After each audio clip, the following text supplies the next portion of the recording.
नमस्कार बंधुओं, आज मैं एक नया टॉपिक लेकर आपके बीच उपस्थित हूँ।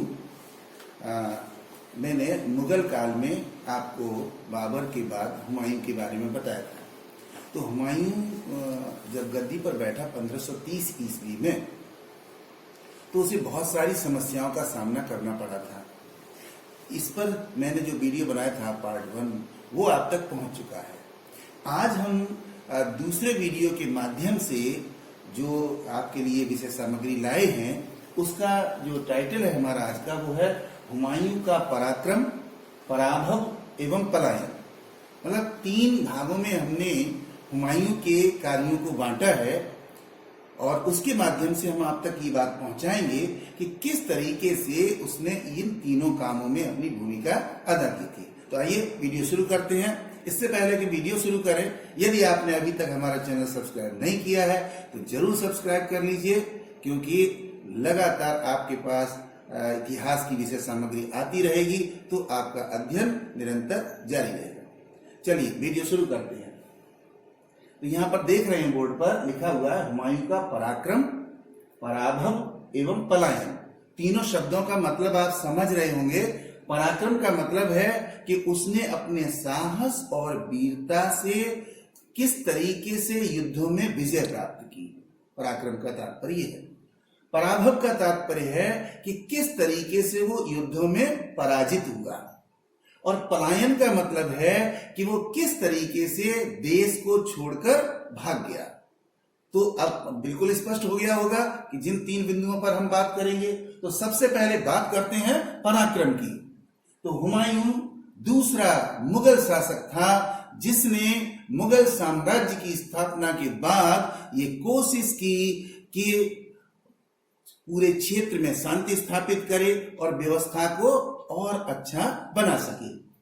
तो इसमें पराक्रम में हम प्रमुख विजयों के बारे में बात करेंगे, जिसमें 1531 से लेकर के 1536 तक का समय है जब हुमायूं अपनी वीरता और साहस से निरंतर युद्ध जीत रहा था। तो आइए देखते हैं किस तरीके से इस काल में वो युद्ध जीत रहा है। सबसे पहले देखें हम कालिंजर पर आक्रमण 1531 ईस्वी। पहला आक्रमण जो है वो कालिंजर पर किया गया था। कालिंजर एक स्थान है, यहाँ पर बहुत ही प्रसिद्ध किला है जिसको कालिंजर का किला कहते हैं। वहां पर हुमायूं ने 1 महीने तक घेरा डाला था, और यहाँ का जो राजा था वो हिंदू राजा था जिसका नाम था राजा रुद्र प्रताप देव। तो हुमायूं एक विशाल सेना को लेकर के जब पहुंच गया, और राजा रुद्र प्रताप देव के पास बहुत कम सेना थी, तो उनको ये लगा कि हम ये युद्ध नहीं जीत पाएंगे। तो हुमायूं के दबाव में राजा ने आत्मसमर्पण कर दिया और राजा को मजबूर होकर के संधि करनी पड़ी हुमायूं के साथ। तो हुमायूं को 12 मन सोना प्राप्त हुआ, और इसके अलावा हाथी और घोड़े भी उसे मिले थे। और राजा ने ये वचन दिया कि वो आगे चल करके मुगल दरबार को अपनी सेवा उपलब्ध करवाएगा, अर्थात जब भी हुमायूं उसे बुलाएगा सेवा के लिए, किसी भी तरीके की मदद के लिए, तो राजा उपस्थित होगा। और साथ ही अगर किसी तरीके की आर्थिक मदद की जरूरत पड़ेगी, यानी कि कर भी अगर देना पड़ेगा, तो राजा देगा। तो मतलब आपकी समझ में आ गया होगा कि कालिंजर के क्षेत्र पर राजा रुद्र प्रताप देव हुमायूं के दबाव में आकर के उसे संधि करनी पड़ी और आत्मसमर्पण कर दिया। तो ये पहली घटना थी जिसमें हुमायूं को सफलता प्राप्त हुई। अब दूसरी घटना देखेंगे, महमूद लोदी का दमन 1532 ईस्वी। यहाँ पर मैंने बिल्कुल क्रम से सारी घटनाएं ली हुई हैं, और इतिहास में आप जानते हैं कि क्रमबद्धता बहुत जरूरी होती है। इसीलिए मैंने लिया ताकि आप लोगों की समझ में अच्छी तरीके से बात आ सके। तो आप देखेंगे ये जो महमूद लोदी था ये अफगान था, ठीक है। और बाबर के समय में जब बाबर ने इब्राहिम लोदी को पराजित कर दिया था, तो उसके बाद कुछ अफगानों ने प्रयास किया था बाबर से लड़ने का, मगर वो सामना नहीं कर पाए थे और भाग करके बिहार की ओर चले गए थे। महमूद उनमें से एक व्यक्ति था।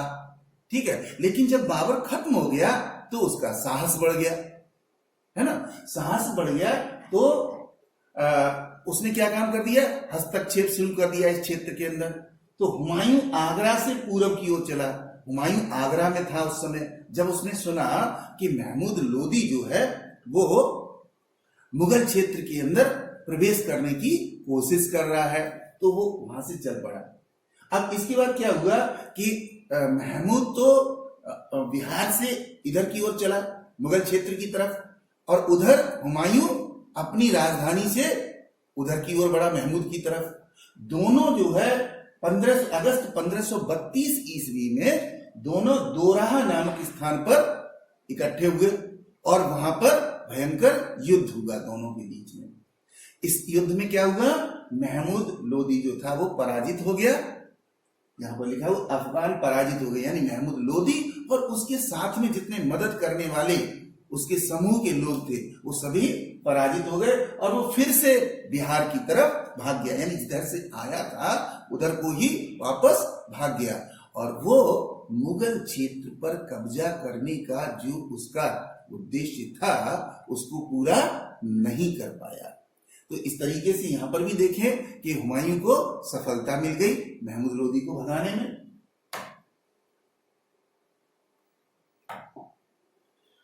अगला देखेंगे, तीसरी घटना जो है वो चुनार का घेरा 1532 ईस्वी। ये घटना भी 1532 ईस्वी की है। चुनारगढ़ एक जगह है जो वर्तमान समय उत्तर प्रदेश के मिर्जापुर जिले में है। ये चुनारगढ़ जो है वो प्राचीन काल से ही बड़ा महत्वपूर्ण रहा था। राजा भर्तहरि थे, उन्होंने यहाँ के किले का निर्माण करवाया था प्राचीन काल में, और बहुत प्रसिद्ध थे, तपस्वी थे वो। तो इस चुनारगढ़ का जो किला था ये शेर खां के कब्जे में था उस समय। किसके कब्जे में था, शेर खां के कब्जे में था, ठीक है। तो सितंबर से लेकर के दिसंबर तक हुमायूं इस किले को जीतने के लिए घेरा डाले रहा, है ना, क्योंकि किले में प्रवेश करने का अवसर उसे नहीं मिल पा रहा था। ये कभी आपको जाना हो तो देखिएगा कि एक पहाड़ी के ऊपर एक किला बना हुआ है और किनारे से गंगा बहती है और बहुत ही मजबूत एक दरवाजा चढ़ा हुआ है। अन्य जगह से कोई प्रवेश करने का रास्ता नहीं है, इसलिए वो आप देख रहे हैं लगभग 3-4 महीने तक पड़ा रहा और प्रवेश नहीं कर पाया। अब उसके बाद क्या हुआ, जब उधर शेर खां भी परेशान हो गया तो शेर खां ने अधीनता स्वीकार कर ली, हुमायूं की अधीनता स्वीकार कर ली और संधि के अनुसार शेर खां का किले पर कब्जा बना रहा। शेर खां ने कहा कि आप पैसे ले लो है और जो चाहिए वो ले लो, लेकिन किले को छोड़ दो। तो हुमायूं मान गया और हुमायूं वहां से वापस कहां चलाया, आगरा चलाया, जो कि उस समय राजधानी थी। यहां पर ये हुमायूं की एक गलती नजर आ रही है। आप लोग समझ रहे होंगे कि 4 महीने तक घेरा डालने के बावजूद भी उसने आक्रमण नहीं किया, शेर खां को पराजित नहीं किया और शेर खां से संधि कर ली। उसे ये नहीं मालूम था वही शेर खां आगे उसके लिए मुसीबत बन जाएगा। So it was the great mistake of Humayun.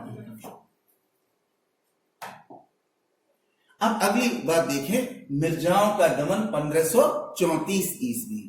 2 Mirza थे, एक का नाम था मिर्जा जमान खां और दूसरे का नाम था मिर्जा सुल्तान खां। ये 2 मिर्जा थे जो बराबर परेशान कर रहे थे हुमायूं को, ठीक है। तो जुलाई 1534 ईस्वी में इन मिर्जाओं ने मुगल साम्राज्य के खिलाफ विद्रोह कर दिया कि हम तुम्हारी सत्ता को स्वीकार नहीं करेंगे, हम तो स्वतंत्र हो जाएंगे। जब कर दिया तो इसके बाद क्या हुआ, मिर्जा मोहम्मद जमान को पकड़ लिया गया और उसे बयाना के किले में डाल दिया गया। बयाना एक जगह है आगरा से दक्षिण की ओर, लगभग 50 किलोमीटर दक्षिण की ओर जगह है। ये राजपूतों का उस समय गढ़ हुआ करता था, ठीक है। तो जब किले में डाल दिया वो किले से निकलकर भाग गया किसी तरीके से और गुजरात में बहादुर शाह के यहाँ उसने शरण ली। यानी गुजरात में एक शासक था जिसका नाम था बहादुर शाह, तो भाग करके जान बचाकर उधर को चला गया जहां बहादुर शाह ने उसको शरण दे दी। अब इसके बाद जो दूसरा मिर्जा था उसका था मिर्जा सुल्तान, उसको पुत्रों सहित बंदी बना लिया गया। मतलब उसके बेटों को और उसको बंदी बना लिया गया। क्यों बंदी बनाया गया? क्योंकि ये विद्रोह कर रहा था, पहले ही बताया गया कि ये विद्रोह कर रहा था शासन के खिलाफ, इसलिए उसको बंदी बना लिया। और उसको भी बयाना के किले में सुल्तान को और उसके भतीजे को अंधा करवा दिया गया, यानी कि ताकि वो आगे चल करके विद्रोह न कर पाए। तो यहाँ पर भी सफलता मिल गई हुमायूं को कि उसने दोनों मिर्जाओं को, एक को तो दूर भगा दिया और एक को अंधा बना दिया। कहने का मतलब वो मिर्जा अब मुगल साम्राज्य के खिलाफ आवाज नहीं उठा सकते थे। आगे देखेंगे बहादुर शाह के साथ युद्ध 1535 और 36 ईस्वी। बहादुर शाह कौन है? अभी तो पहले बताया आपको, बहादुर शाह गुजरात का शासक है, ठीक है ना। तो इधर आगरा में कौन था? हुमायूं अपना शासन बना हुआ, उधर बहादुर शाह जो था वो अपने शासन को मजबूत किया जा रहा था और वो महत्वाकांक्षी था। तो गुजरात और मालवा का शासक था ये। मिर्जाओं को शरण देने के कारण शत्रुता थी हुमायूं की, अभी बताया था आपको, मिर्जा को शरण दी थी उसने, तो इसलिए शत्रुता थी। तो वो जो है बड़ा महत्वाकांक्षी हो गया, कौन? बहादुर शाह। और वो उत्तर की ओर चला। तो गुजरात से निकल करके वो कहा गया? राजस्थान के क्षेत्र में, चित्तौड़गढ़ में। अब चित्तौड़गढ़ की तरफ जब बढ़ा तो उसने यहां पर कुछ क्षेत्र पर कब्जा भी कर लिया। अब चित्तौड़गढ़ और गुजरात के बीच में एक छोटा सा राज्य था, वहां की रानी थी कर्णावती। कौन थी? कर्णावती। ये कहानी बहुत ही इतिहास में प्रसिद्ध है, रानी कर्णावती।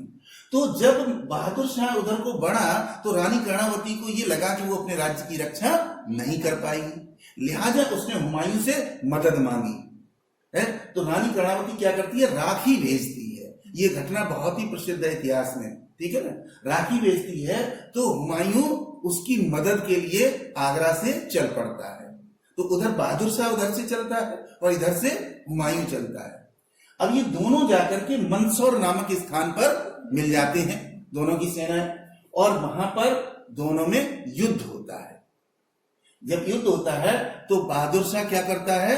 जान बचाकर, मुगल सेना बहुत बड़ी थी, बहादुर शाह के पास इतनी सेना नहीं थी, लिहाजा उसने हुमायूं को नहीं हरा पाया और जान बचा करके खंभात की तरफ भाग गया। जब उधर भाग गया और ये क्या हुआ? हुमायूं वहां पर जीत करके और रानी कर्णावती को उसका राज्य सौंपकर वहां से वापस चले आए। जैसे ही वो वापस चले आए, बहादुर शाह भी खंभात छोड़ करके अपने राज्य में आ गया।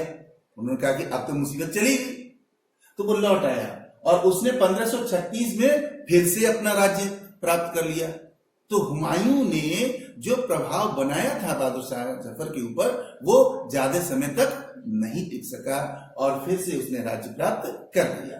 तो ये कहानी जो आपको अभी तक बताई गई है 5 घटनाओं के अंतर्गत, ये कहानी किस बात की है?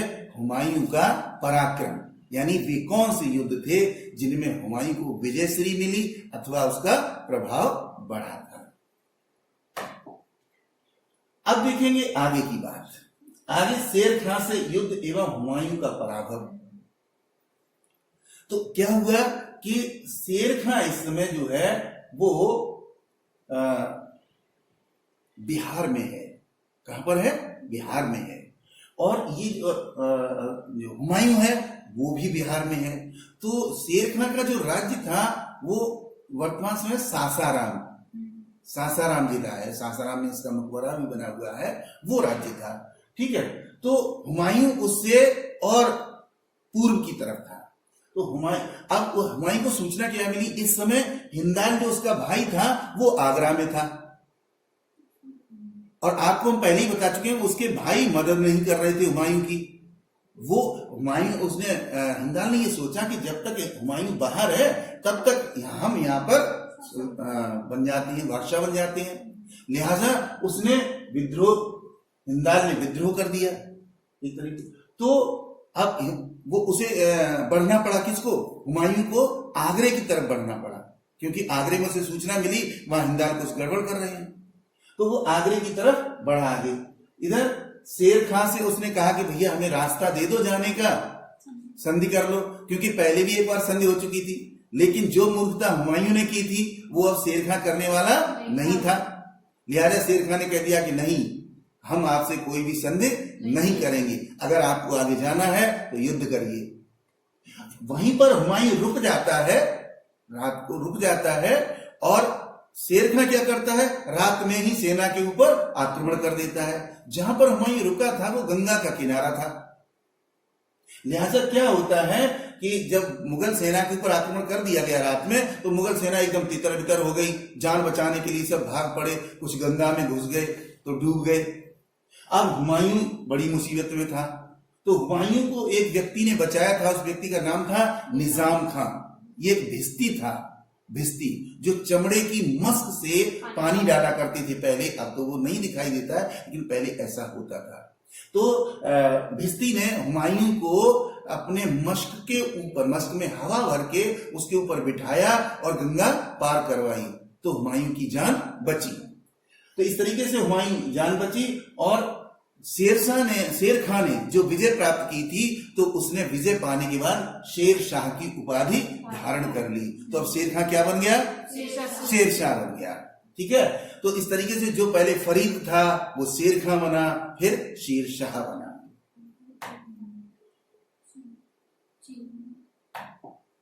हाँ, अगली बात देखें, दूसरा है कन्नौज या बिलग्राम का युद्ध। अब वहां से किसी तरह से जान बचा करके भाग आया हुमायूं, और उसकी सेना के कुछ लोग गंगा पार कर आए थे, और इधर आकर के फिर से उसने सेना संगठित कर ली, और संगठित करके आगरे की ओर बढ़ने लगा।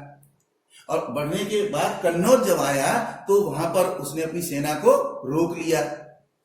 यहां भी गंगा का किनारा था और स्थान था बिलग्राम। जब वहां पर रोक लिया, हुमायूं ने 90,000 सैनिक एकत्रित किए।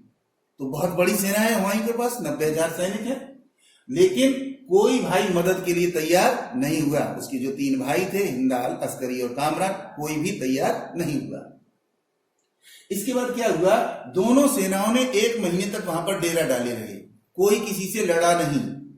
ठीक है, अब क्या हुआ, इधर तो 90,000 सेना को बैठ करके खिलाना उस समय कोई आसान काम नहीं था, और वो भी 1 महीने तक। इससे और सेना का उत्साह और कम हो गया। अब इसी समय अचानक क्या हो गया कि 15 मई को बारिश हो गई, वर्षा हो गई, गंगा का किनारा और हो गई वर्षा, जिससे क्या हुआ, जो साजो सामान था वो पूरी तरीके से भीग गया। ऐसे में मौका पाकर 17 मई को शेरशाह ने आक्रमण कर दिया, क्योंकि शेरशाह मौके की तलाश में रहता था। उसने जब आक्रमण कर दिया, तो हुमायूं की सेना बुरी तरीके से कीचड़ में फंस गई, उसके घोड़े फंस गए, वो निकल ही नहीं पाए, और सेना तितर बितर हो गई, और एक बार फिर से हुमायूं की पराजय हो गई। अब हुमायूं की पराजय हो गई, तो अब जो तीसरी बात आती है, तीसरा खंड आता है। अभी तक हमने पराक्रम और पराभव 2 चीजें बताई हैं, और अब आप देखेंगे पलायन। तो पलायन में देखें कि जब हुमायूं 1536 ईस्वी में युद्ध हुआ, और उसके बाद जब हार गया कन्नौज की युद्ध में, तो हुमायूं फिर जान बचाकर आगरा की ओर भागने लगा, इटावा के रास्ते से। तो आगे आगे हुमायूं भाग रहा है, पीछे पीछे शेरशाह भाग रहा है। शेरशाह जब आगरा तक पहुंच गया, तो वो उसको भी छोड़ करके आगे भाग गया, यानी निरंतर वो भागता रहा।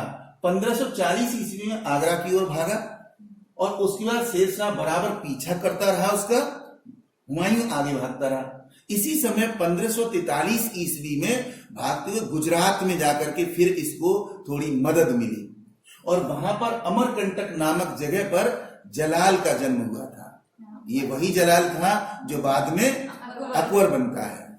ठीक है, तो 1543 में अमरकंटक की जंगल में जलाल का जन्म हुआ था। हुमायूं फिर भी अपने बच्चे और परिवार को छोड़ गया अपने भाई अस्करी के पास। इसी समय हुमायूं की जो बहन थी गुलबदन बेगम, उसने हुमायूं नामा नामक पुस्तक लिखी है। तो वो परिवार के साथ में रहती है और पालन पोषण किया जाता है। हुमायूं देश छोड़ करके भाग जाता है, सिंध और पंजाब होते हुए ईरान पहुंचता है। ईरान का जो शाह है वो उसकी मदद करता है, और हुमायूं फिर से सेना को संगठित करता है। अब आप देखें, जब हुमायूं का जो शाह था उसमें वो था तहमास्प नामक व्यक्ति था, जो ईरान का शाह था। शाह का मतलब शासक था। तो वो सैनिक मदद करता है और आर्थिक मदद भी करता है। तो हुमायूं क्या करता है, फिर से अपनी सेना को संगठित कर लेता है। लेकिन ये कुछ दिनों का काम नहीं है, वर्षों का काम है। हुमायूं को भागने में वर्षों लग गए, हुमायूं को ईरान पहुंचने में वर्षों लग गए, फिर कई वर्ष तक वो ईरान में रहा और उसके बाद सेना को संगठित करके फिर से हिंदुस्तान आया। 1555 ईस्वी में फिर से उसने काबुल पर आक्रमण कर दिया। उस समय काबुल जो है वो भारत में मुगल साम्राज्य का अंग हुआ करता था। ठीक है, काबुल, लाहौर, पेशावर और इधर दिल्ली, मुल्तान, ये सभी के सभी नगर जो थे वो मुगल साम्राज्य में आते थे। जो आजकल काबुल अफगानिस्तान में है, पेशावर और लाहौर ये सभी पाकिस्तान में है, बाकी क्षेत्र हमारा भारत में है। तो अब उस देखे जाए तो उसके 3 विभाजन हो गए हैं।